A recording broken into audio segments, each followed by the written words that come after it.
আপনাদের সঙ্গে আজকে খুবই সুন্দর ডিম পরোটার রেসিপি শেয়ার করব। খুবই সহজে অল্প সময়ে বানিয়ে নেওয়া যায়। অনেকের শুনেছি যে এটা শক্ত হয়, কিন্তু আমি এমনভাবে দেখাবো যে আর শক্ত হবে না, একদম নরম তুলতুলে থাকবে। তো ভিডিওটি শেষ পর্যন্ত দেখতে থাকুন, ভালো লাগবে আশা করি। তো দেখতেই পেলেন এখানে নিয়ে নিয়েছি হচ্ছে আটা, 2 বাটি মতো আটা নিয়ে নিয়েছি। তাতে অল্প সাদা তেল দিয়ে দিয়েছি, তারপরে একটু কালো জিরে, লবণ, অল্প স্বাদ মতো চিনি আর দিয়ে দিয়েছি হচ্ছে সোডা। তো সোডা দিলেই কিন্তু জিনিসটা খুবই সুন্দর নরম হবে। তো তারপরে যেটা করতে হবে সেটা হলো এখানে অল্প অল্প করে জল দিতে হবে। জলটা কিন্তু হালকা গরম হওয়া চাই। এটা কিন্তু অল্প হালকা যদি গরম জলে ভালোভাবে এটাকে মানে মাখানো হয় বা একটা ডো করা হয়, তাহলে এটা কিন্তু খুবই সফট হয়, খুবই নরম হয়। তো দেখতেই পাচ্ছেন আমাদের কিন্তু খুবই সুন্দর এইরকম রুটির যেমন ডো করেন ঠিক সেই রকম ডো করলেই হবে। তো এইরকম করে একটা সুন্দর ডো করে নিয়েছি। এবার এটাকে কিছুক্ষণের জন্য 15 মিনিটের মতো রেস্টে রেখে দিব।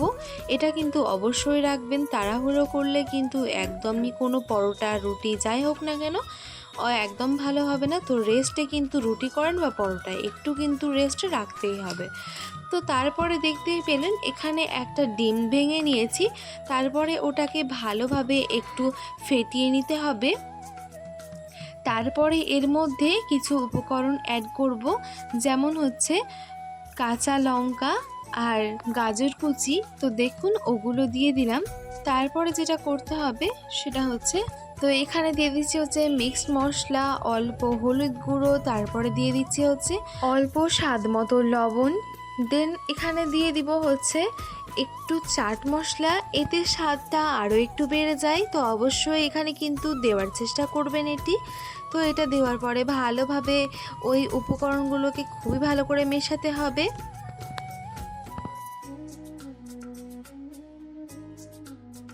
তারপরে এখানে আরও একটি ডিম নিয়েছি, ডিমটাকে ভেঙে দিলাম। ভেঙে দেওয়ার পরে ভালোভাবে আবারও মিশিয়ে নিচ্ছি।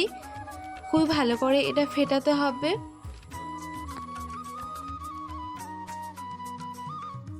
তো দেখুন খুবই ভালোভাবে ফেটানো হয়ে গেছে আর রঙটাও বেশ চেঞ্জ হয়ে এসেছে। তো এটা এক সাইডে সরিয়ে রাখছি। তো দেখুন 15 মিনিট পরে এটা ফিরে আসলাম আর এটা দেখুন আগের তুলনায় অনেকটাই নরম হয়ে এসেছে। এবার এটাকে কিছুক্ষণের জন্য ভালোভাবে মথে নিতে হবে। এটা যত ভালো মথে নেওয়া হয় তত ভালো কিন্তু পরোটাটা হয়।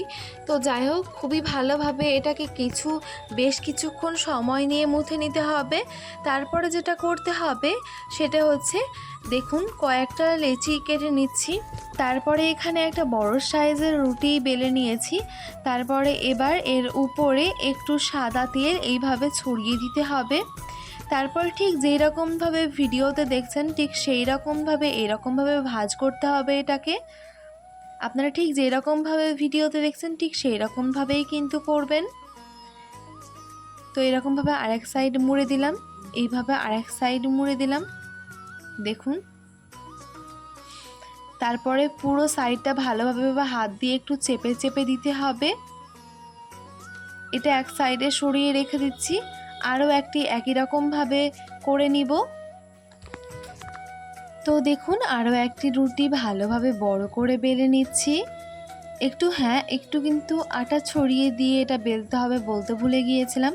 তো যাই হোক, দেখুন এরকমভাবে বড় করে সুন্দর একটা রুটি বেলে নিব। তারপরে আর কি উপর থেকে আবারও একটু সাদা তেল ছড়িয়ে দিয়ে ভালোভাবে ছড়িয়ে দিতে হবে পুরো রুটির গায়ে। তারপরে একই রকমভাবে ঠিক যেই রকমভাবে ভিডিও দেখছেন ঠিক সেই রকমভাবে আগের মতোই ভাঁজ করে নিতে হবে। তারপরে চারি সাইডটা ভালোভাবে চেপে চেপে মুখটা বন্ধ করে দিতে হবে। তারপরে ওখানে এইরকমভাবে ওই চারকোনা যে এগুলো করলাম সেইগুলোতে একটু সাদা তেল উপরে ছড়িয়ে দিয়ে এরকমভাবে সুন্দরভাবে বেলে নিতে হবে চারকোনা চারকোনা করে। দেখুন ঠিক যেই রকমভাবে ভিডিওতে দেখছেন ঠিক সেই রকমভাবে। তারপরে এখানে তাওয়াতে দেখুন দিয়ে দিয়েছি ওটা। তারপরে ওই 2 সেকেন্ড কি 3 সেকেন্ড পরই এইভাবে উল্টিয়ে দিয়ে এটার এইভাবে চারিধারে এইরকমভাবে অল্প অল্প করে সাদা তেল ছড়িয়ে দিতে হবে। আস্তে আস্তে এটা বেশ ভালো সুন্দরভাবে মানে করে নেওয়া হয়ে যাবে। দেখুন উল্টিয়ে পাল্টিয়ে এটাকে একটু ভালোভাবে ভেজে নিতে হবে। আর এটা কিন্তু একদম লো ফ্লেমে করবেন, তা না হলে ভেতর কাঁচা থেকে যাবে। তো যাই হোক, তারপরে ওই যে মিশ্রণটা করে রেখেছিলাম ডিমের, সেটা উপর থেকে এরকমভাবে দিয়ে দিতে হবে। তারপরে একটা খুন্তির সাহায্যে এরকমভাবে করে দিলাম, ওই উল্টিয়ে দিলাম। তারপরে উপর থেকে আরও একটু ডিমের মিশ্রণ ছড়িয়ে দিব ভালোভাবে। ছড়িয়ে দেওয়ার পরে এই দিকটাও একটু ওই দিকটা ভাজা হয়ে গেলে এটাকেও একটু উল্টিয়ে দিব। তারপরে এপিট ওপিট খুবই ভালো করে ভেজে নিতে হবে।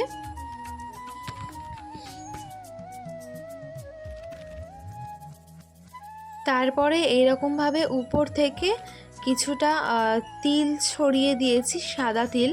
তো দেখুন এইভাবে ছড়িয়ে দিয়ে এইরকমভাবে, তো দেখুন আপনারা কিন্তু তিলটা স্কিপও করতে পারেন, কোনো সমস্যা নাই, কিন্তু আমি বলবো দিতে, তার কারণ এটাতে স্বাদটা আরও বেড়ে যায় আর খুবই ভালো লাগে। তো যাই হোক, তাওয়াতে আবারও একটি রুটি দিয়ে দিলাম। তারপরে 2 সেকেন্ড কি 3 সেকেন্ড পরে আবারও এটাকে উল্টিয়ে দিলাম। উল্টিয়ে দেওয়ার পরে পাশ থেকে এরকমভাবে একটু সাদা তেল দিয়ে দিতে হবে। দেওয়ার পরে ভালোভাবে এটাকে একটু করে নিতে হবে, ভেজে নিতে হবে এপিট ওপিট করে, ঠিক যেরকমভাবে ভিডিওতে দেখছেন।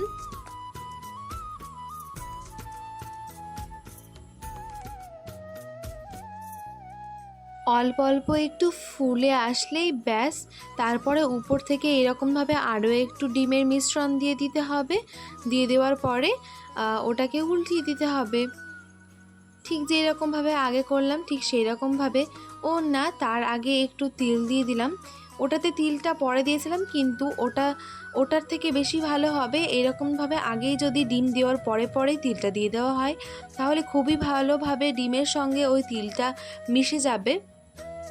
তো দেখুন উপর থেকে আরও একটু ওই পিঠটাতেও দিয়ে দিলাম ওই ডিমের মিশ্রণটা। তারপরে উপর থেকে একটু তিল ছড়িয়ে দিলাম। তারপরেই এটাকে আবারও উল্টিয়ে দিতে হবে, উল্টিয়ে দিয়ে ভালোভাবে ভেজে নিব। এরকমভাবেই সবগুলো রেডি করে নিচ্ছি, তারপরে আপনাদের কাছে ফিরে আসছি। কি সুন্দর ফুলছে তাই না? আপনাদেরও কিন্তু এরকমই হবে যদি আপনারা আমি ঠিক যেরকমভাবে দেখালাম ঠিক সেই রকমভাবে যদি নিয়ম ফলো করে বাড়িতে করে দেখেন। আমি অবশ্যই আপনারা খুবই ভালো রেজাল্ট পাবেন।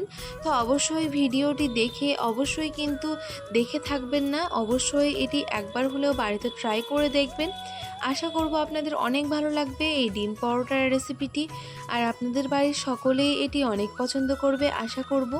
আর আমার চ্যানেলে নতুন হয়ে থাকলে আমার চ্যানেলটিকে সাবস্ক্রাইব করে পাশে থাকবেন আর আমাকে সাপোর্ট করবেন। তো ভিডিও যদি ফেসবুক থেকে দেখেন তাহলে অবশ্যই পেজটিকে ফলো করতে ভুলবেন না।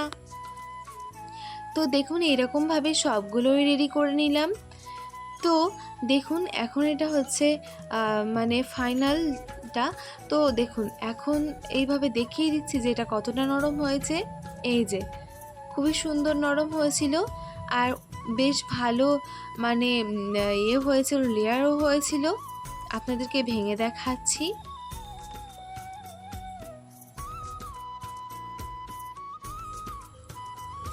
তো আপনারা দেখতেই পাচ্ছেন কত সুন্দর লেয়ার হয়েছে। তো অবশ্যই ট্রাই করবেন। ভিডিও শেষ পর্যন্ত দেখার জন্য অনেক অনেক ধন্যবাদ।